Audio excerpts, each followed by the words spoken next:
The girl whose beauty divided Umuora. In Umuora village, beauty was measured carefully. It was admired, respected, and sometimes feared. But when Nkiru grew into a woman, the elders agreed on one thing. Her beauty had no measurement. She did not walk like other girls. She glided as though the earth softened under her feet. Her skin carried the warmth of fresh palm oil under sunlight. Her eyes were calm, but they held stories no one could read. Men stopped mid-sentence when she passed. Women lowered their voices. Children stared openly. By the time Nkiru turned 18, Umuora had changed. Fights broke out at the village square. Best friends stopped greeting each other. Young men began visiting Dibias secretly, asking for charms, not for farming or strength, but for love. Her father, Okorie, a quiet palm wine tapper, warned her often. "Beauty is not evil," he said, "but it attracts spirits, both human and otherwise." Nkiru laughed and dismissed it. She believed beauty was simply a gift. She did not yet know that gifts borrowed from the spirit world always came with a deadline. The first man who fought for her. The first man to openly fight for Nkiru was Obina, a strong hunter whose name commanded respect. Obina challenged another suitor, Ikenna, at the wrestling ground. What began as a contest turned into bloodshed. The elders intervened before someone died. That night, Obina swore his love to Nkiru under the full moon. 3 market days later, Obina was found dead beside the river. No wounds, no poison, just a frozen look of surprise on his face. The moon was full that night. When love turned into rivalry, fear entered Umuora quietly. Another man died, then another. Each had sworn love to Nkiru. Each death came after a full moon, yet Nkiru herself never cried loudly. Her tears fell silently, as if she already knew something she refused to say. Women began whispering, "Her beauty is not ordinary. She was never meant for human love." But still, men continued to come, because love, once bewitched, does not listen to warnings. The night the moon followed Nkiru. One night, Nkiru noticed something strange. As she walked home, her shadow moved before her, not behind. She stopped. The shadow stopped. Above her, the moon glowed brighter than ever, as if watching closely. For the first time in her life, Nkiru felt afraid of her own beauty. And far away, in the hills beyond Umuora, something ancient stirred. Whispers from the women's hut. In Umuora, when women whisper together, the village listens, even if it pretends not to. The women's hut sat behind the old silk cotton tree, a place where secrets rested like tired birds. That was where Mama Uluwaku, the oldest woman in the village, first spoke the words everyone feared. "This girl's beauty is not growing," she said softly. "It is renewing." The younger women exchanged looks. "Beauty renews with good food," one said. Mama Uluwaku shook her head slowly. "Not like this. Nkiru looks the same every season. No lines, no tired eyes. Even the moon respects her face." That was when Ngozi, who had once loved Obina in silence, began to cry. "My brother also promised to marry her," she said. "He did not live to harvest his yams." Silence fell. In Umuora, coincidences were rare. Patterns were messages. The women agreed to watch Nkiru, not with hatred, but with fear. Fear of what beauty could hide. That same evening, Nkiru sat alone by the hearth, unaware that her name was heavy on every tongue. But deep inside her chest, something tightened. The death that had no wounds. The third death shook Umuora to its bones. Chukuri, a young flute maker known for gentle songs, was found lifeless beside his instruments. His face looked peaceful, as if he had fallen asleep while listening to music no one else could hear. There was no struggle, no blood, no sickness. Only one thing was certain. He had visited Nkiru 3 nights before, on a full moon. This time, the elders could no longer stay silent. The village gong sounded before dawn. Men gathered with troubled faces. The chief, Eze Maduka, rubbed white chalk between his fingers. "A curse that kills without wounds is not ordinary," he said. "We must consult beyond this village." Nkiru's father collapsed to his knees. "My daughter is not evil," he cried. "She is only loved."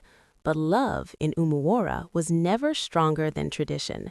That night, Nkiru wept alone. Her tears fell on the floor like unanswered prayers. She whispered to the moon, "Why do they die?" The moon said nothing, but it watched. The palm wine tapper's confession.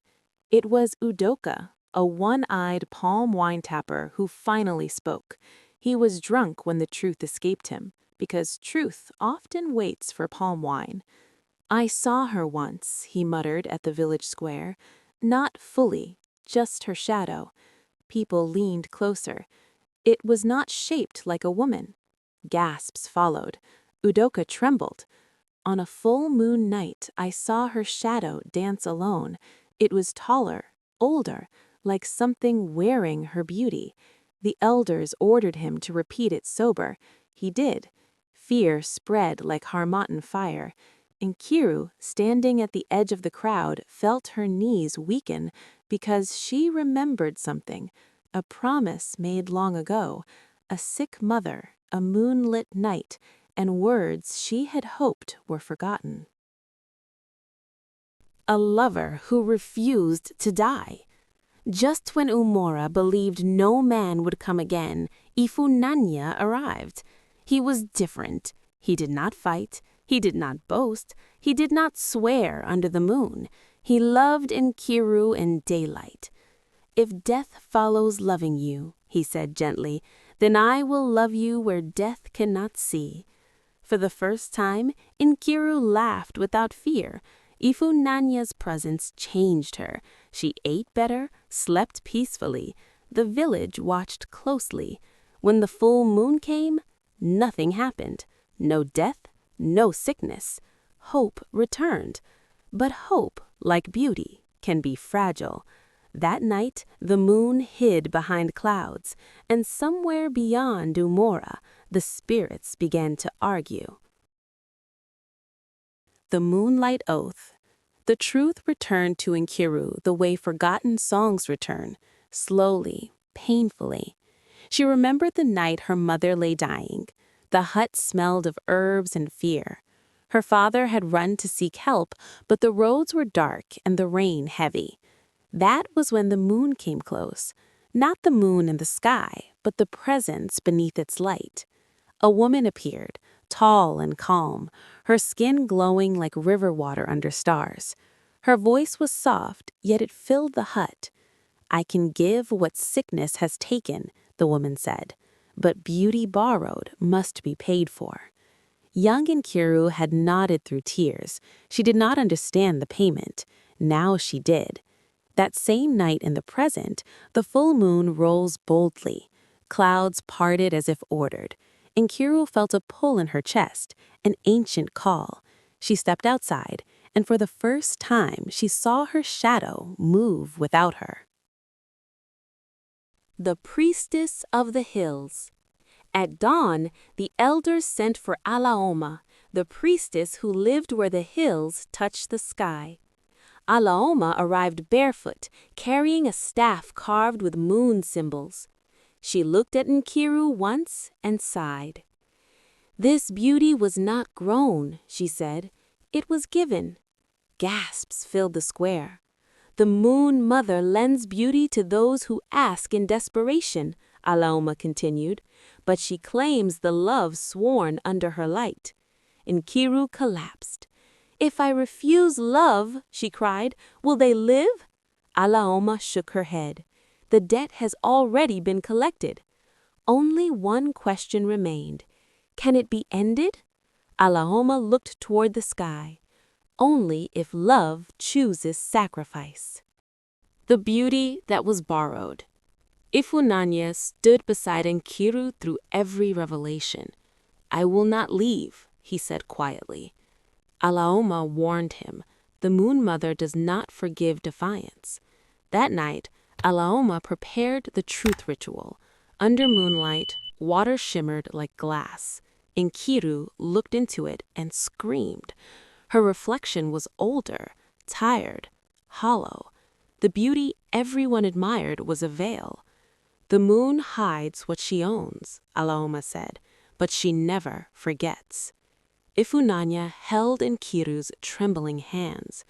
"I love what remains," he said. The moon brightened. It had heard. The Spirit Bride revelation. The Moon Mother appeared in full. Not angry, not kind, just eternal. "You were chosen," she told Nkiru, "to be mine when the debt was complete." Nkiru knelt. "Take the beauty. Leave my love." The spirit smiled faintly. "Love is the final payment." Silence followed. Ifunanya stepped forward. "Then take me," he said. For the first time, the moon dimmed. The spirits murmured, because no one had ever offered love freely before. Love against the ancestors. When dawn came, Umuora felt different. The birds sang, but their songs were scattered. The air was heavy, as if the village was holding its breath. News of the night's revelations spread quickly, how the Moon Mother herself had appeared, and how Ifunanya had offered himself in place of Nkiru. The elders gathered again. Eze Amaduka spoke with a troubled voice. "In our history, no man has stood between a spirit and her claim." Alaoma, the priestess, replied, "That is why the spirits are unsettled. Love has broken protocol." Nkiru stayed indoors, her beauty beginning to change. Not suddenly, but gently. The glow on her skin softened. The sharp attention she once commanded faded into calm presence. For the first time, people saw her, not the beauty. Ifunanya sat beside her. "Whatever comes, I do not regret daylight love," he said.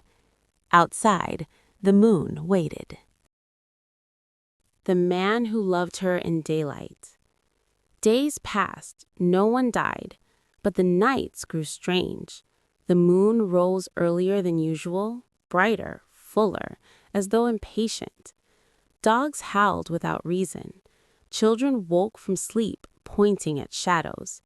Ifunanya refused to leave the village despite warnings. "Daylight love offends the moon," some said. "Let him go before night takes him," others begged. But Ifunanya only smiled. "If love must end, let it end with truth," he said. One evening, Nkiru stood by the stream and saw her reflection clearly for the first time. No veil, no borrowed glow. She looked human, real. She smiled. That night, the moon cracked through the clouds like an eye forced open. When the moon became angry, the wind arrived first. It tore through Umuora, bending trees, scattering roofs, silencing drums. Alaoma planted her staff firmly into the ground. "The Moon Mother is angered," she said. "Her claim is being delayed." The spirit voice echoed through the night, not from one place, but everywhere. Beauty was lent, love was forbidden, yet you choose defiance. Nkiru stepped forward, trembling. "I return the beauty," she said. "Let my life be ordinary." The moon hesitated. Ordinary life was not part of the bargain. Ifunanya, the voice called. Choose. Silence swallowed the village. The choice between love and blood. Ifunanya closed his eyes. He remembered laughter, sunlight, palm wine shared without fear. I choose life, he said at last. Not mine alone, but hers. The moon dimmed slowly. Alaoma raised her staff. Then the bond must be sealed differently. The priestess announced the ancient law forgotten by time. When love is offered freely, spirits must accept release, or take nothing. The wind died. The moon retreated behind clouds. Nkiru collapsed into tears, not of fear, but of relief. But Alaoma warned softly, this is not the end, only the turning, because borrowed beauty had been returned, and payment was still due. The sacrifice nobody expected. Umuora waited, not with drums, not with prayers, but with silence. 3 nights passed after the moon retreated. No storms came, no deaths followed, yet Alaoma remained restless. The Moon Mother has not accepted release, she said. She has only postponed her answer. On the 4th night, Alaoma called Nkiru and Ifunanya to the sacred grove. The final sacrifice is not blood, she said. It is departure. Nkiru's heart sank. One of you must leave Umuora forever, Alaoma continued, never to return, never to be remembered in songs or festivals. Ifunanya stepped forward immediately. No, Nkiru cried, I caused this. Alaoma shook her head. The moon takes what it fears most, love that stays. At dawn, the village gathered quietly. Ifunanya packed nothing. He knelt before Nkiru and pressed his forehead to hers. Some loves are meant to walk away, so others can live, he said. As he crossed the last footpath out of Umuora, the moon faded, even though it was still morning. The night beauty was taken away. That night, Nkiru dreamed. She stood before a still river. The Moon Mother appeared, not tall, not glowing, but ordinary. You have learned, the spirit said. Beauty borrowed blinds. Love chosen frees. The spirit touched Nkiru's face. The borrowed glow disappeared completely. When Nkiru awoke, she saw herself clearly. No magic, no veil. And for the first time, she smiled without fear. Outside, the moon rose quietly. It did not follow her. When the moon finally looked away, months passed. No man died, no rival fought, no whispers followed Nkiru.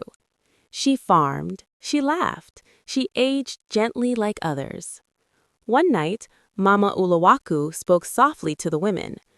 Beauty that demands death is not beauty, she said.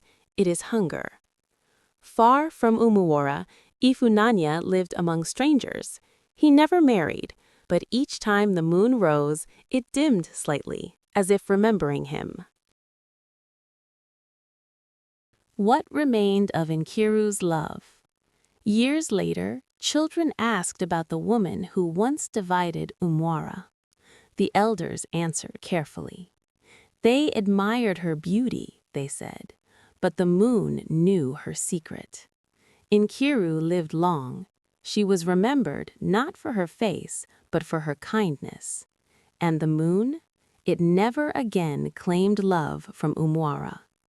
Moral: beauty that comes without effort often comes with a price, but love chosen in truth can break even the oldest spiritual laws. I kindly plead with our first-time viewers to kindly subscribe to our channel. And to our dearest subscribers, thank you for joining us again. Please help to like, drop a comment, and click on the notification bell to always get our new videos. Thank you.